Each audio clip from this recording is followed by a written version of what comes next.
حث على التمسك بكتاب الله وسنة رسوله والدعوة إلى الهدى والدلالة على الخير صدري ويسر لي أمري واحلل عقدة من لساني يفقهوا قولي ربي زدني علما نافعا وارزقني فهما صادقا اللهم اجعل نفسي مطمئنة تؤمن بلقائك وتعلم بأخبارك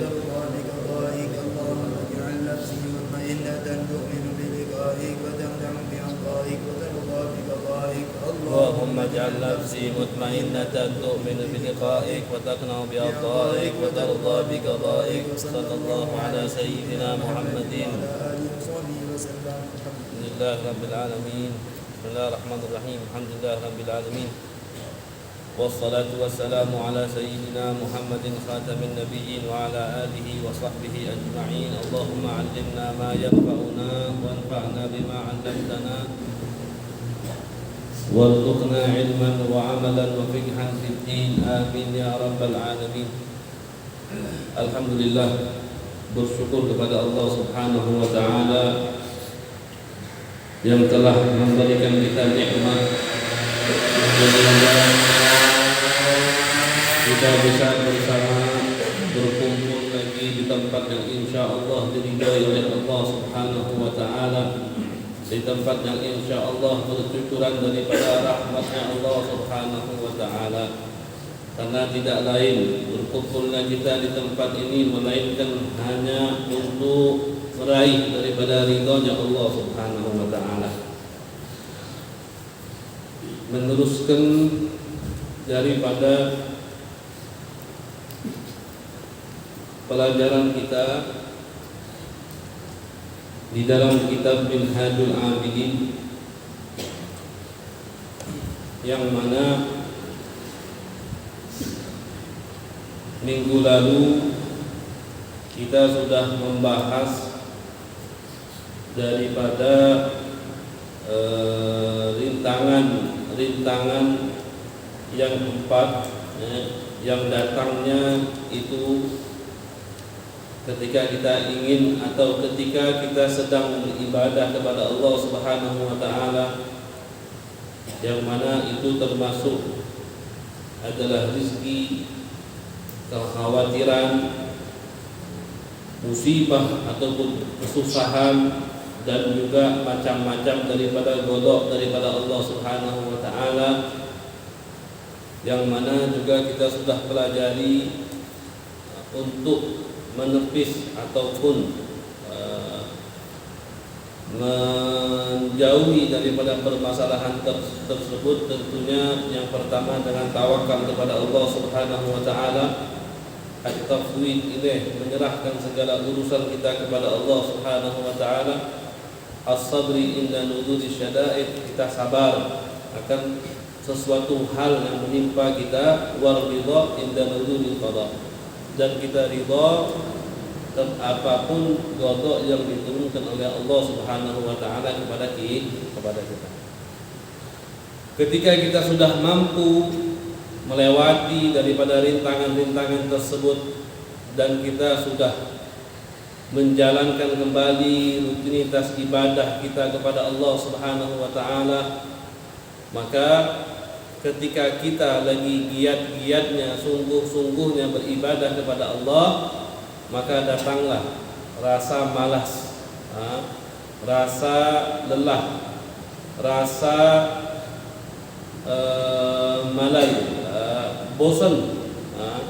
bosan untuk terus beribadah, bosan untuk terus sholat, bosan untuk terus puasa. Karena namanya manusia, ya, iman kita yazidu wa yanqus.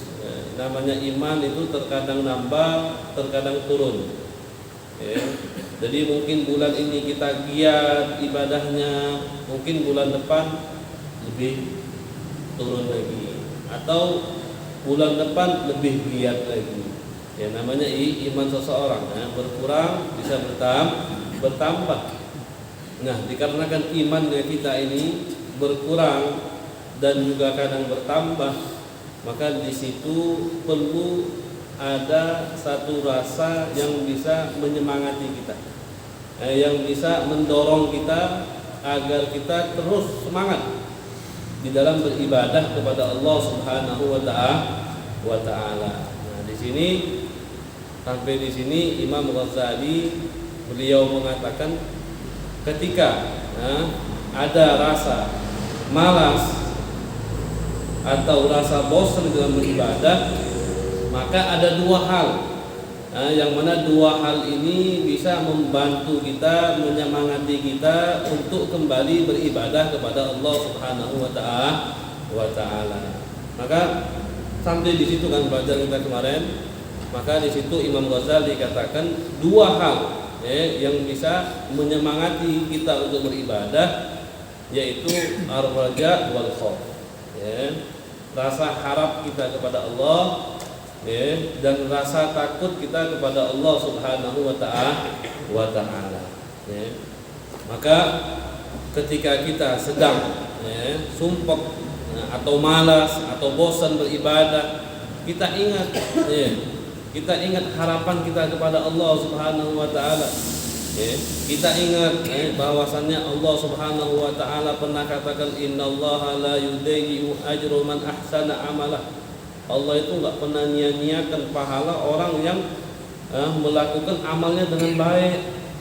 Allah pernah katakan, kalau seandainya hambaku mendekatiku sejengkal, maka aku akan mendekat dengan dia zira. Zira itu seperti ini ya, zira. Lebih kita kayak gini, Allah lebih dekat lagi sama kita. Nah, itu adalah suatu hal yang bisa membangkitkan kita untuk tidak malas beribadah kepada Allah Subhanahu wa taala. Dari rasa harap kita tinggi dengan pahala yang sudah Allah siapkan kepada kita. Allah saja pernah katakan kepada malaikat ketika hamba-hambanya bermaksiat, ketika hamba-hambanya lupa kepada Allah, ketika hamba-hambanya lalai dengan Allah, malaikat itu pengen cepet-cepet tuh nyatet dosa kita. Ente nggak sholat, ente nggak puasa, ente ngejek si fulan, ente fitnah si fulan. Malaikat pengen cepet tuh, ente dosa mau dapat. Tapi Allah Subhanahu wa taala katakan kepada malaikat, "Tarayas," kata Allah. Nanti dulu. Jangan catat dulu. Itu Allah katakan kepada malaikat, jangan catat dulu. Apa yang Allah katakan? Mungkin nanti hamba taubat. Mungkin dia nanti bakal kembali. Mungkin dia nanti bakal menyesal. Mungkin dia nanti di pertengahan malamnya bakal datang nangis-nangis minta ampun. Maka kata Allah, jangan dicatat dulu. Nah, ini yang kita selalu pikirkan, selalu kita ingat, pahalanya Allah, karunia-Nya Allah, anugerahnya Allah, karomatnya daripada Allah Subhanahu wa taala, rahmatnya Allah, kasih sayangnya Allah. Itu kita ingat terus. Dan insya Allah dengan kita mengingat itu, bisa menambahkan semangat kita nantinya untuk beribadah kepada Allah Subhanahu wa taala. Maka nanti kalau seandainya kita sudah punya rasa semangat beribadah, nanti bakal dikasih Allah pahala lain. Namanya samratul a'mal. Sebagian ulama tasawuf katakan buah daripada pekerjaan itu ada buah. Ada tamrah muajjalah, ada tamrah muajjalah. Jadi buah daripada amal kita kepada Allah, itu ada dua. Ada yang muajjalah, ada yang Allah berikan ketika kita masih ada di dunia. Ada yang muajjal. Muajjal itu Allah berikan nanti. Ini sebagian ulama katakan buah amal yang diberikan Allah di saat kita di dunia itu adalah zauqul abad fi ibadatillah. Rasa seorang hamba di dalam beribadah kepada Allah. Jadi kalau kita sungguh-sungguh, kita ikhlas, kita mengharapkan daripada ibadah ini, daripada karunia Allah, maka Allah akan balas buah daripada amal itu. Allah titipin kita rasa nikmatnya kita beribadah kepada Allah. Walaupun banyak dari kita sekarang umurnya 80, 70, 60, ya. Coba ada nggak terbetik dalam hati kita nikmatnya kita untuk sholat jamaah, nikmatnya kita untuk baca Quran, nikmatnya kita untuk sholawat, nikmatnya kita untuk sedekah, ya. Mungkin kita ngerasain cuma sholat saja. Ada wajib. Ente kenapa sholat? Ana sholat biar tidak meninggalkan apa yang sudah Allah wajibkan kepada anak. Udah cuma sebatas itu. Pernah nggak ente merasakan manisnya sholat? Pernah nggak ente merasakan kalau ente sholat itu seakan-akan ente merasa ini Allah hadir, ini Allah menyaksikan saya? Walaupun kita tidak bisa seperti apa yang dikatakan Nabi menyaksikan bahwasannya Allah itu ada, ya, tapi kita bisa merasakan Allah itu menyaksikan bahwasannya kita ini sedang sholat. Itu adalah suatu nikmat. Nah, kalau kita sungguh-sungguh dalam hal yang seperti ini, ya, nanti kita akan dikasih Allah rasa nikmat kita beribadah kepada Allah Subhanahu wa ta'ala. Itu namanya tamrah muajjal, buah amal yang disegerakan oleh Allah. Allah titipi kita, ya. Makanya orang-orang dulu dapat semua, ya. Makanya kita nggak heran kalau kita dengar Rabi'atul Adawiyah, seorang perempuan ibadahnya 1000 rakaat, Imam Ali Zainal Abidin ibadahnya 1000 rakaat. Bahkan sering kita dengar kalau seandainya pas rumahnya kebakaran, Imam Ali nggak sadar, ya. Kita ini belum kebakaran, baru nyium bau, sholat itu udah batal, ya. Ini Imam Ali, orang juga takut-takut, rumah itu kebakaran dia masih sholat. Berarti kan di situ dia merasakan kenikmatan yang, ya, sampai dia nggak sadar ini nyawa anak ini hilang. Kalau anak lama dikit, anak nggak sadar, lupa sama sekali, hilang nyawa dia. Ya, sampai sebatas itu. Berarti kan nggak bisa kebayangkan rasa nikmat yang seperti itu, nggak bisa kita pikirkan dengan kita duduk di pantai mancing ikan, nggak bisa. Itu udah di luar naluri seorang manusia. Kenikmatan ibadah kepada Allah Subhanahu wa ta'ala. Al-Imam Al-Habib Abdullah bin Alwi Al-Haddad, ya, salat tarawihnya, ya, keliling-keliling di masjid ini 100 rakaat, di masjid ini 100 rakaat, di masjid ini 100 rakaat. Bahkan bukan hanya Habib Abdullah saja, di zaman sekarang pun di kota Tarim itu semua orang sholatnya keliling-keliling. Kalau kita ini bukan keliling-keliling, ngelihat masjid yang cepat sholatnya, di situ kita sholat. Kadang juga kita cuma ikut 8 rakaatnya saja. Ditanya, ente mau kemana? Nanti anak witirnya di pertengahan malam, padahal nggak witir dia nanti. Kan kayak gitu. Tapi kalau di sana itu sholatnya, jadi kalau di Yaman, ya, di Tarim, di Hadramut, itu sholat masjid, di setiap masjid itu dia ada jam-jamnya. Ya, di sana ini masjid Puding, sholat jam 8. Nanti ada lagi masjid Kayu Besi, sholat jam 9. Nanti ada lagi di masjid Lagu, sholatnya jam 10. Nanti ada lagi di masjid Kemuja, sholatnya jam 11. Nanti ada lagi di masjid mana lagi, di Pangkal, sholatnya jam 12. Sampai jam setengah 4 subuh sholat tarawih itu masih ada. Jadi mereka itu keliling-keliling, sholat sini selesai, bukan pulang langsung ngopi atau apa, enggak, pergi lagi ke sini, pergi lagi ke sini, sholat terus, ya. Itu tadi, ya. Kenapa? Kalau kita lihat orang-orang itu bisa seperti itu, kita nggak bisa. Tadi karena mereka sudah merasakan, ya, nikmat mereka ketika beribadah kepada Allah Subhanahu wa ta'ala. Nah, ini yang kita pikirkan, ya. Ini yang insya Allah bisa membangkitkan daripada rasa semangat kita untuk terus beribadah kepada Allah Subhanahu wa ta'ala. Al-Habib Hasan bin Saleh Al-Bahr, ya, dia termasuk daripada wiridnya dia setiap malam, ya, dia sholat cuma 2 rakaat, ya. Wah, kalau kita bilang Habib Fulan sholatnya 1000 rakaat, Imam Ali sholatnya 1000 rakaat.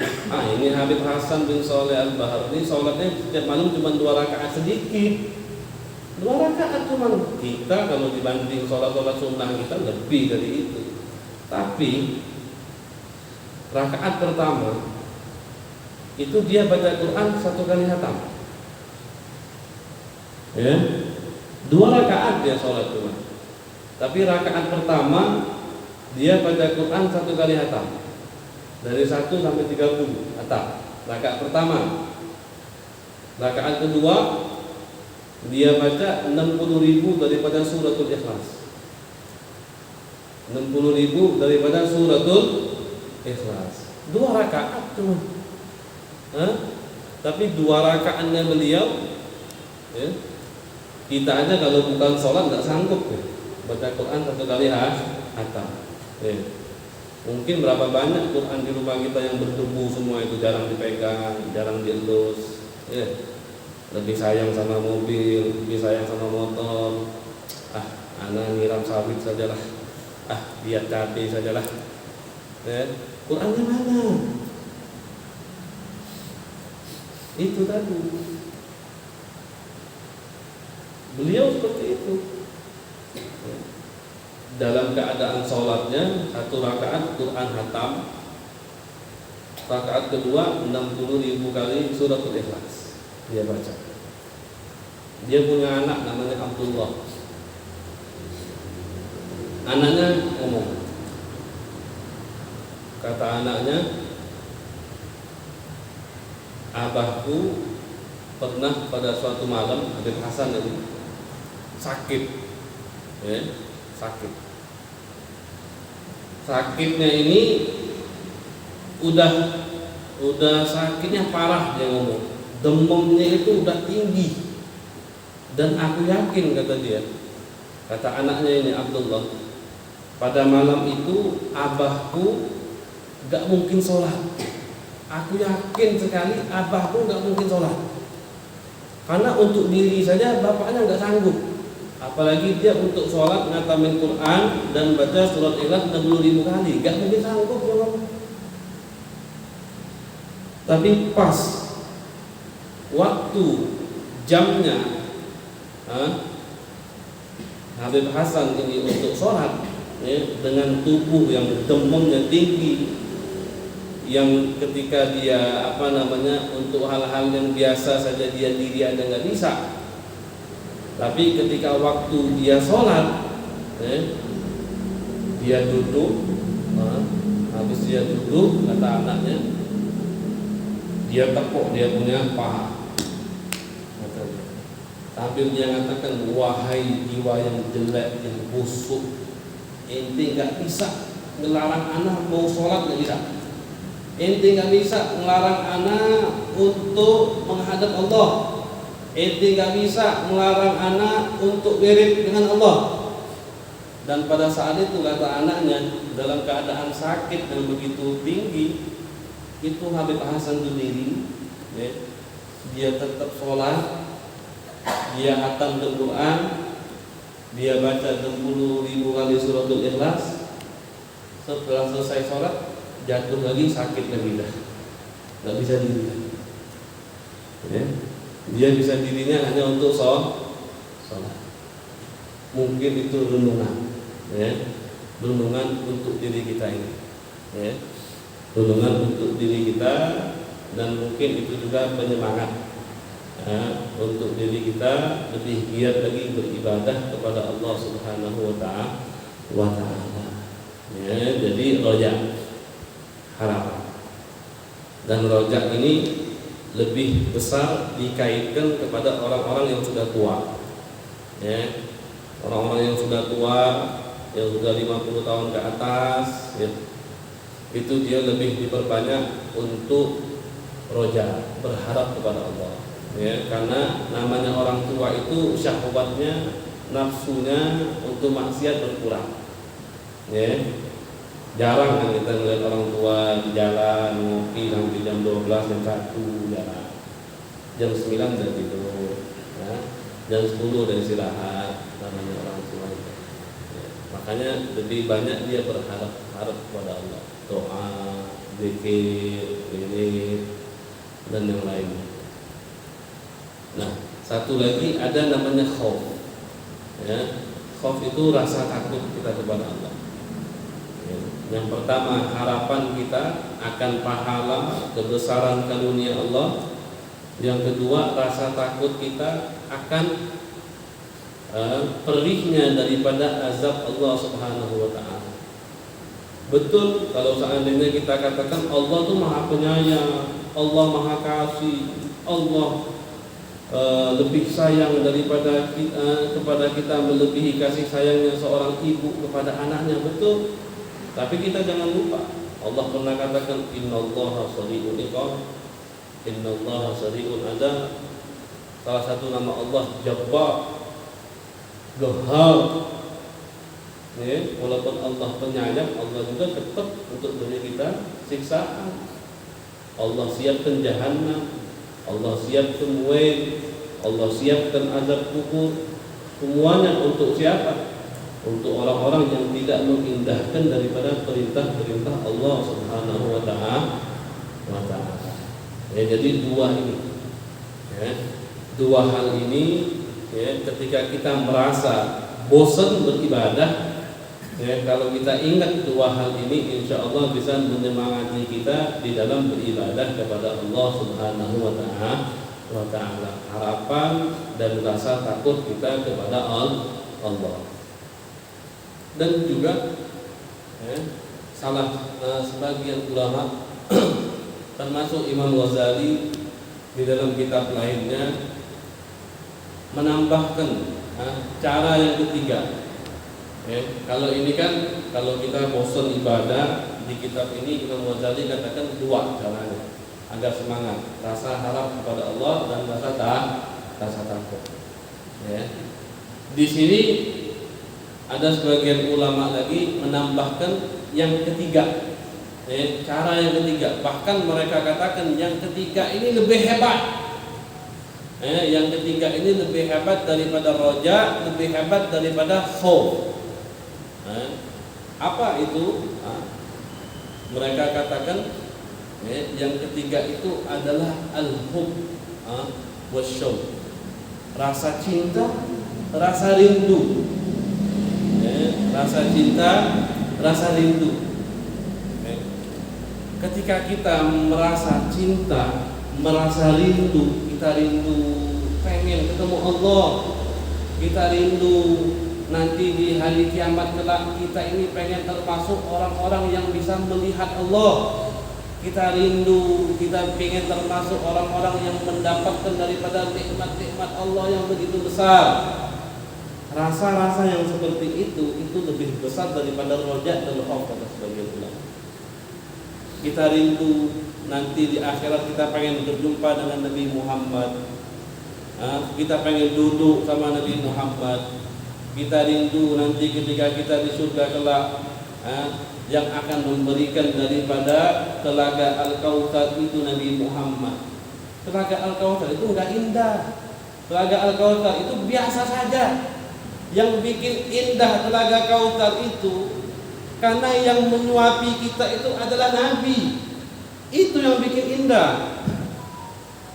Kalau seandainya yang menyuapi kita itu bukan Nabi, biasa-biasa saja. Walaupun Allah katakan yang minum telaga Kautsar dia enggak akan merasakan kehausan selama-lamanya. Yang orang-orang itu harapkan karena yang membawa, yang menyuapi ke mulut kita itu adalah tangannya Nabi besar Muhammad. Itu yang indah, itu yang kita rindukan, itu yang kita pengenkan, itu yang kita perjuangkan. Nah, jadi rasa seperti itu kata sebagian ulama itu lebih kuat daripada roja dan khauf, harap dan rasa takut kita kepada Allah Subhanahu wa taala.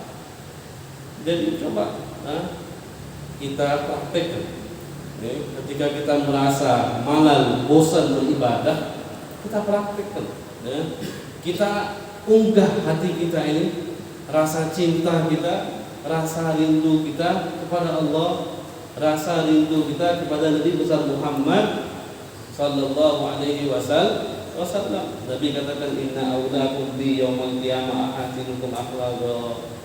Karena Nabi orang yang paling utama nanti untuk bersamaku di hari kiamat siapa, kata Nabi? Ahasinukum akhlaqa. Orang yang paling baik akhlaknya, orang yang paling baik budi pekertinya, itulah orang yang paling pantas nanti duduk di samping Nabi besar Muhammad. Orang yang paling dekat kata Nabi duduknya nanti kepadaku di hari kiamat aksarukum alayya shalah. Orang yang paling banyak salawat kepada aku, yang dekat duduknya denganku nanti kata Nabi besar Muhammad di hari kiamat. Rindu gak itu? Pengen gak kita duduk dengan Nabi nanti sampingan?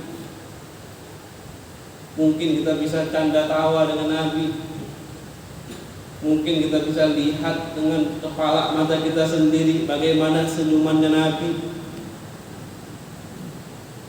Nabi tuh tatap muka dengan kita tuh, ngomong sama kita. Pengen gak seperti itu? Kalau kita pengen seperti itu, sungguh-sungguh puja aja, kerahkan apa yang ibu punya, tenaga, raga, semuanya kita kerahkan agar kita dapatkan apa yang sudah dijanjikan oleh Nabi besar Muhammad sallallahu alaihi wasallam. Sebagian ulama katakan yang ketiga ini lebih tinggi. Yang ketiga ini lebih tinggi. Rasa mahabbah, rasa rindu kita kepada Allah dan kepada Nabi besar Muhammad itu lebih cepat untuk menyemangati kita di dalam beribadah kepada Allah Subhanahu wa ta'ala. Asy-Syaikh Rabi'atul Adawiyah, Rabi'atul Adawiyah di sebagian daripada doanya dia katakan, ya Allah, kalau seandainya, ya Allah, dia katakan, kalau seandainya ibadah yang aku kerahkan ini itu hanya sekedar aku cuma pengen masuk surgamu, fala tudkhilniha, jangan masukkan aku surgamu ya Allah. Kalau seandainya aku ibadah cuma pengen masuk surga, enggak usah masukkan.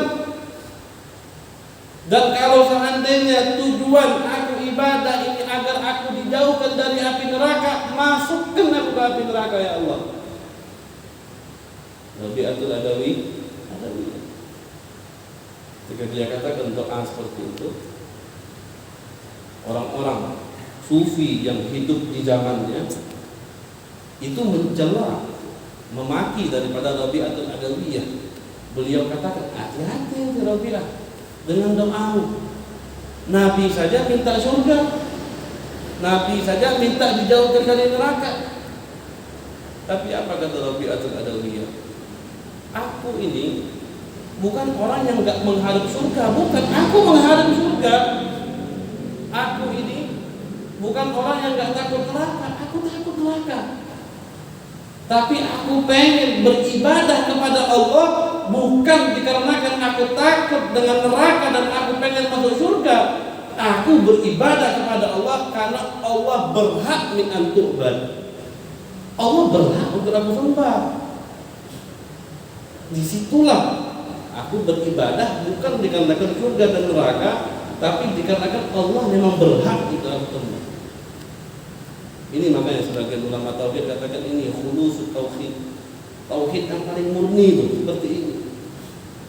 Tidak ada menyekutukan Allah dalam hal apapun, bahkan dari neraka ataupun surga. Memurnikan Allah di dalam beribadah.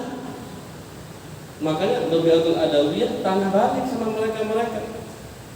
Emang kalau Allah enggak ciptakan surga, emang kalau Allah enggak ciptakan neraka, Allah enggak pantas disembah? Emang Allah itu pantas disembah karena ada surganya saja? Emang Allah pantas disembah hanya dikarenakan ada nerakanya saja? Emang Allah pantas disembah karena banyak malaikatnya? karena banyak nabinya, karena banyak ciptaannya. Enggak. Allah memang patut disembah karena itu haknya Allah. Gak ada istilahnya surga, neraka dan yang lainnya. Karena Allah berhak untuk disembah, patut untuk disembah. Tidak ada yang disekutukan bersama Allah Subhanahu wa Ta'ala. Ya.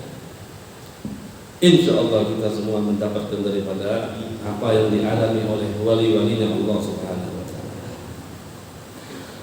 Maka dengan rasa harap kita kepada Allah, dengan rasa takut kita kepada Allah, dengan rasa cinta, rindu kita kepada Allah Subhanahu wa Ta'ala, insya Allah itu bisa membangkitkan daripada semangat kita untuk tetap beribadah kepada Allah Subhanahu wa Ta'ala. Maka kata Imam Ghazali, fahadihi aqabatul bawa'id istaqbalathu hahuna. Maka ini adalah yang dinamakan dengan al-bawa'id. Bawa'id itu kayak dorongan, yang dia dapatkan di dalam hal ini. Maka fahtaja ila gad'iha bihadaini dzikraini, maka dia butuh untuk memutus atau melalui daripada dua perkara ini, yaitu dengan apa? Bihadaini dzikraini, dengan dua perkara ini, yaitu ar-raja wal khauf. Fa akhadha fiha bi husni taufiqillahi azza wa jalla faqata'aha. Falamma faragha minha, ketika kita sudah lalui jalan itu, ya, berarti ini sudah jalan kelima. Jalan kelima sudah kita lalui. Kemudian sudah kita lalui jalan rasa sumpah, bosan kita sudah kita lalui dengan roja, khauf dan mahabbah kita kepada Allah. Kemudian kita mulai lagi untuk beribadah kepada Allah Subhanahu wa Ta'ala. Maka ketika kita sudah mulai beribadah, falam yara a'iqan, kita enggak ada lagi tuh melihat sesuatu hal yang menghalangi kita, enggak ada. Wala syaghilan, tidak ada lagi hal yang menyibukkan kita. Wa wajada ba'idan wa da'iyan, bahkan di situ kita dapat antusias yang lebih, dorongan yang lebih. Fanasyata fil ibadah fa'agamaha, maka pada saat itu kita bersemangat di dalam beribadah dan mendirikan daripada ibadah tersebut.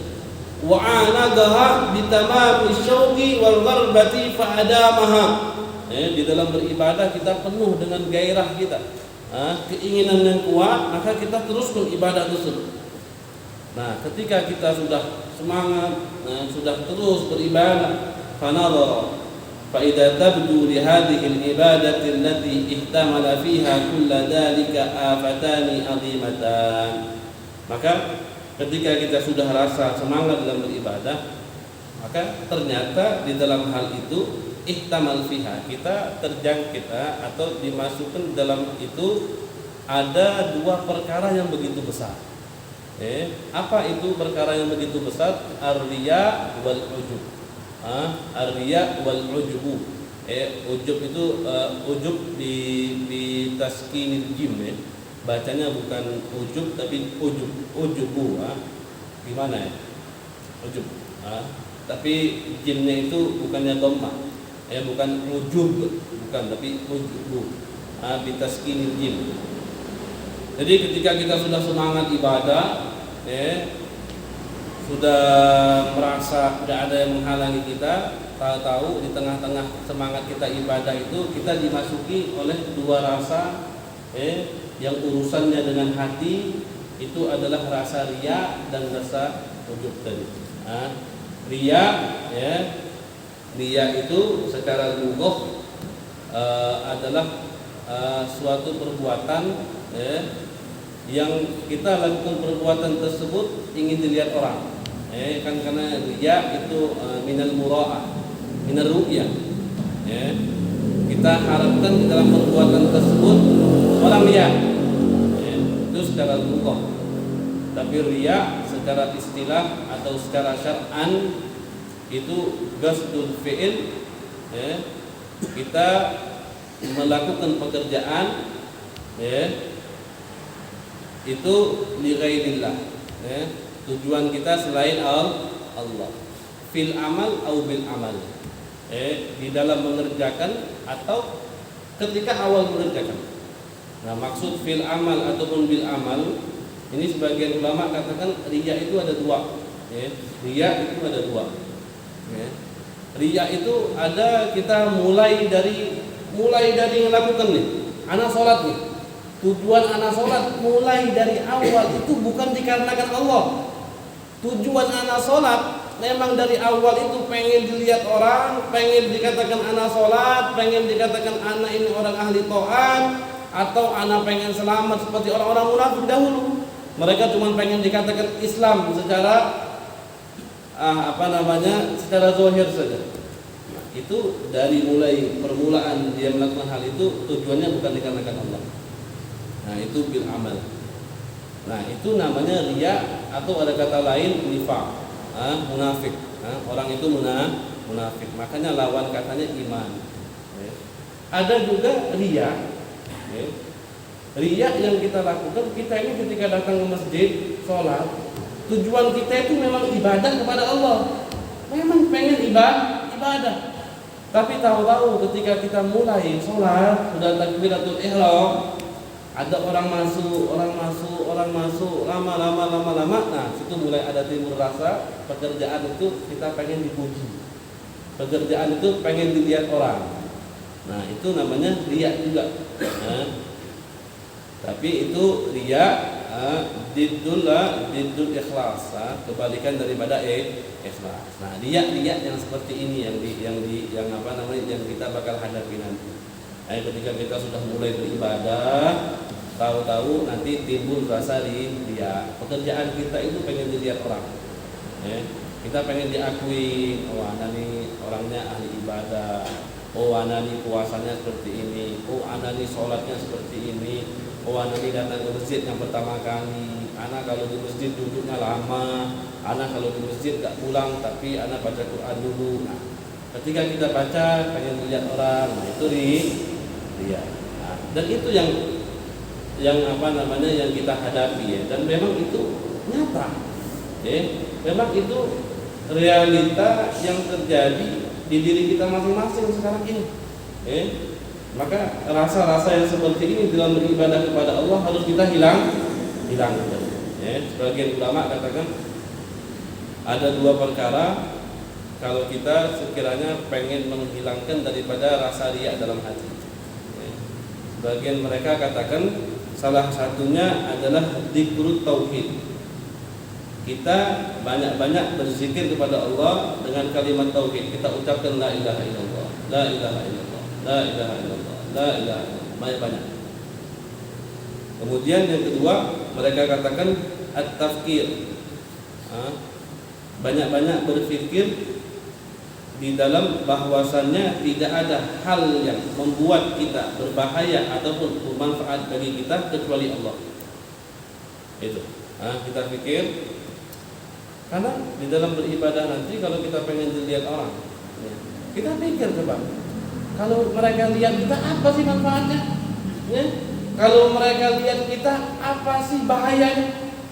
Tapi kalau kita pikirkan tidak ada hal yang bisa membahayakan saya ataupun memberi manfaat kepada saya kecuali Allah, hilang itu rasa itu nanti. Hilang rasa pengen dilihat orang, rasa pengen dipuji orang, rasa pengen dihina orang, hilang semua. Karena kita sadar yang bisa membahayakan anak, yang bisa beri anak manfaat itu hanya Allah Subhanahu wa ta'ala.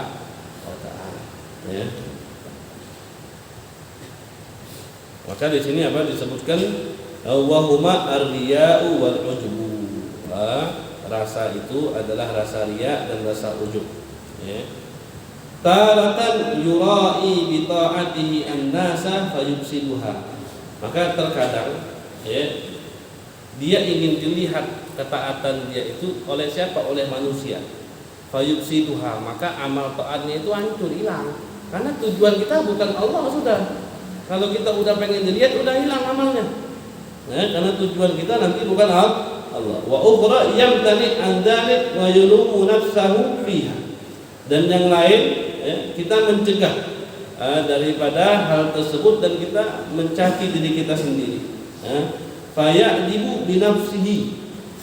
Maka ketika kita merasa nih, ketika ada rasa timbul rasa riya, pengen lihat orang, besok kita palingkan, kita caci diri kita, ente ini jangan gitu, kita matikan hati kita, jangan sampai ada riya. Tapi terkadang ketika kita mencaci, mematikan daripada rasa tersebut, riyanya hilang, tapi rasa ujubnya yang timbul.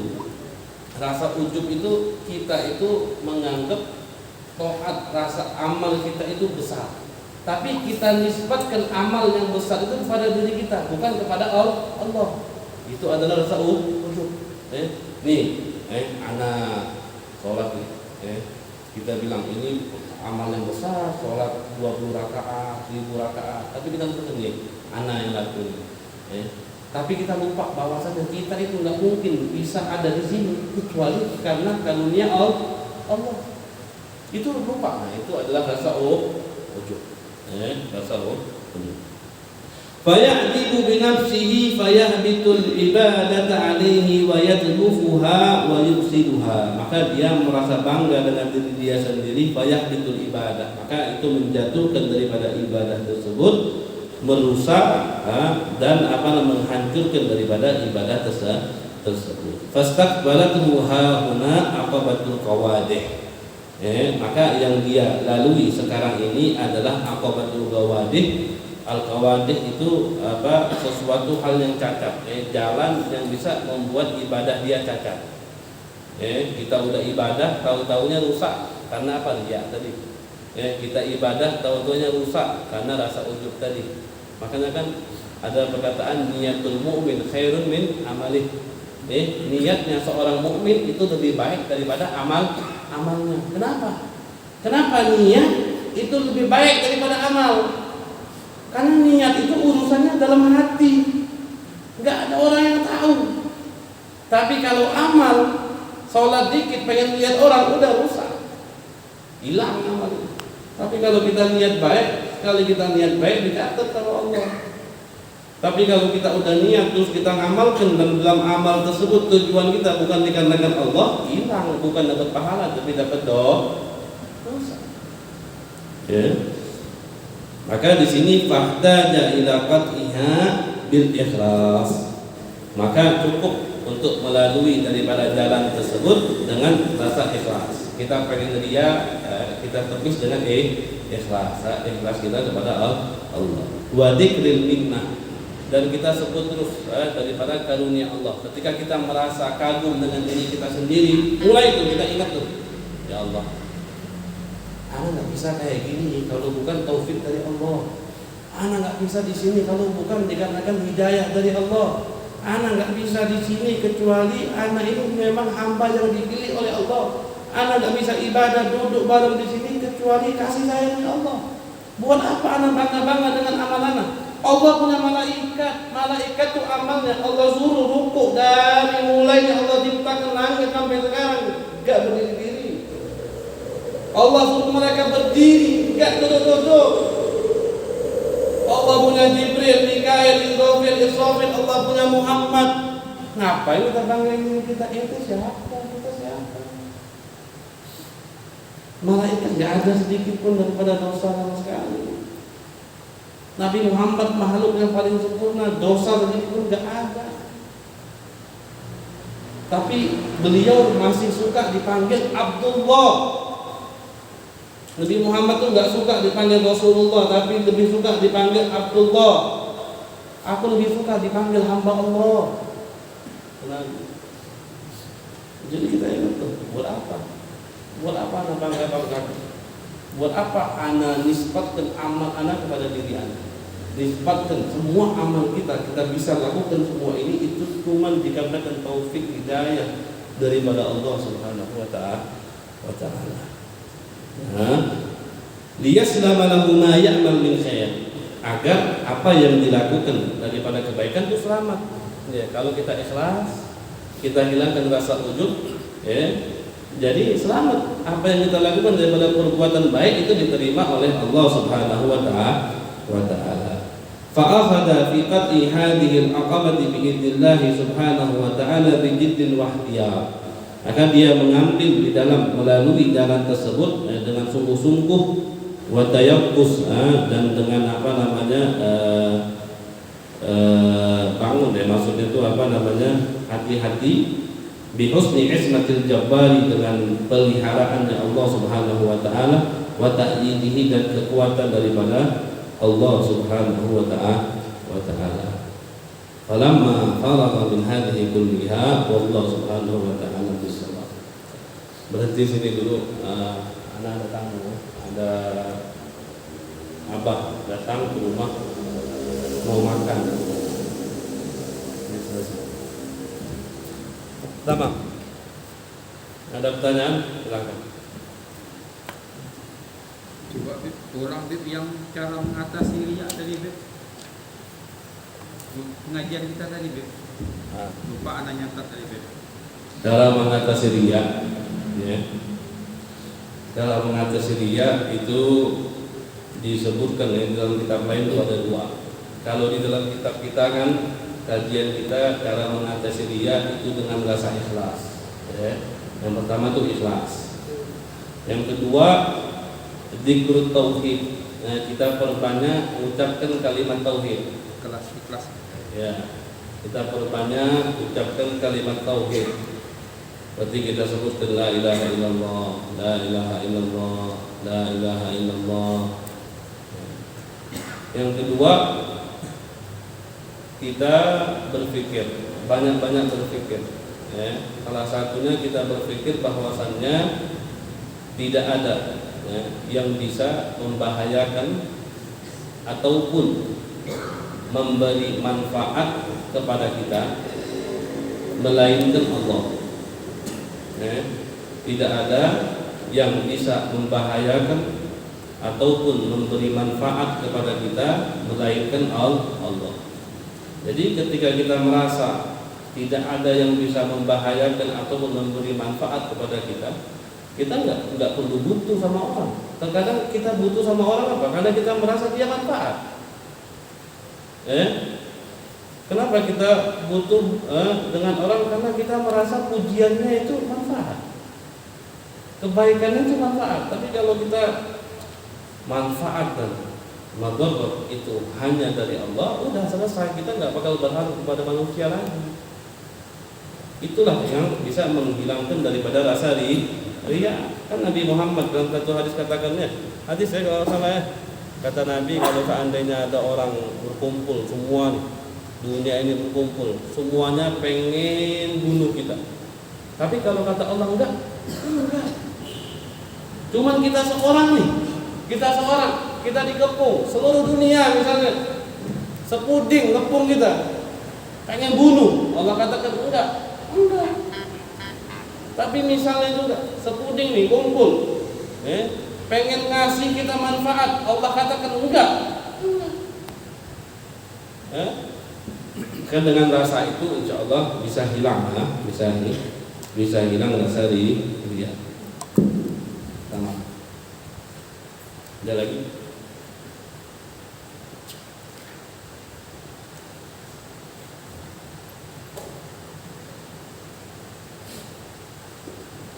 Insya Allah kita cukupkan dulu ya. Nanti insya Allah juga sekalian mengundang Pak Farouk ya, boleh sedikitnya semenit. Kan maulid nih, Arba'in 40 malam. Jadwalnya mungkin nggak tahu di masjid ini juga ditempel apa belum. Silahkan, yang hadir silahkan diundang. Jadi tidak ada istilahnya ini khusus anak majelis atau ini khusus, nggak ada. Ini bulan kita semua. Ini nabi kita semua. Ini pemimpin kita semua. Allah banyak tuh letakkan daripada maghfirah, ampunan, kasih sayang, rahmat, sholawat kepada Nabi. Ini tiket kita kalau kita pengen jumpa sama Nabi di bulan ini. Ayo kerahkan semua, bangkitkan, semangatkan semua, hidupkan.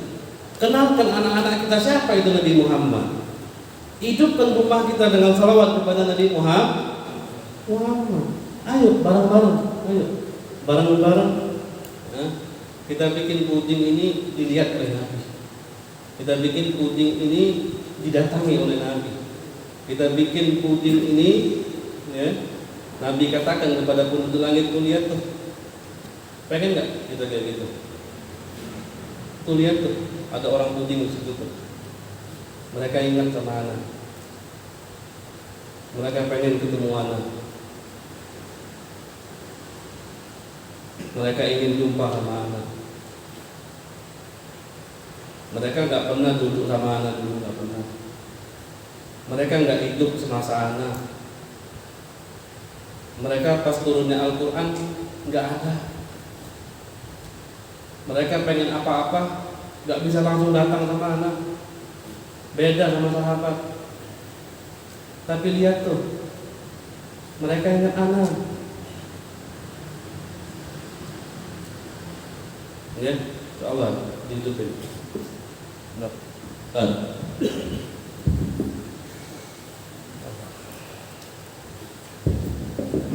Ya